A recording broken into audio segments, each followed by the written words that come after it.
নমস্কাৰ বন্ধু বান্ধৱীসকল আপোনালোকে বহুত দিনৰ পৰা মেছেজ কৰি আছিলে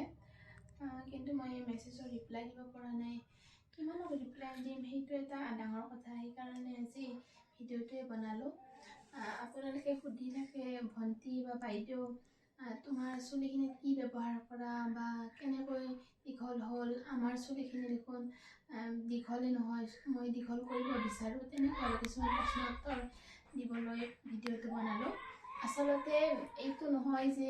আপোনালোকে এইটো শ্যাম্পু দিলেই চুলিখিনি দীঘল হ'ব বা মই ব্যৱহাৰ কৰা শ্যাম্পুটো দিলেই আপোনাৰ চুলি দীঘল হ'ব সেইটো কথা নহয় আপোনালোকৰ ডায়েটৰ লগতো কথা আছে বা লাইফষ্টাইলটোৰ লগতো কথা আছে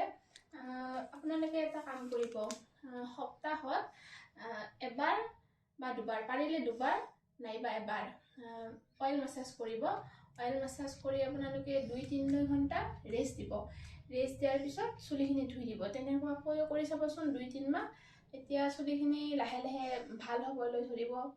আৰু মানে আমি মূৰ ধোৱাৰ আগতে শ্যাম্পু সকলো ব্যৱহাৰ কৰোঁ শ্যাম্পুটো আমি ডাইৰেক্টলি মানে মূৰত লগাওঁ তেনেকুৱা নকৰিব অলপ মানে কি পানী ল'ব পানীৰ অনুপাতটো অলপ বেছি ল'ব শ্যাম্পু দিব শ্যাম্পু আৰু পানীখিনি দুটা মিক্স কৰি ল'ব মিক্স কৰি লৈ মূৰত দি তাৰপিছত ৱাছ কৰি দিব আৰু কিবা যদি জানিবলগীয়া থাকে আপোনালোকে মেছেঞ্জাৰত মেছেজ কৰিব পাৰে কিন্তু মই ৰিপ্লাই ভিডিঅ'ৰ যোগেদি দিম থেংক ইউ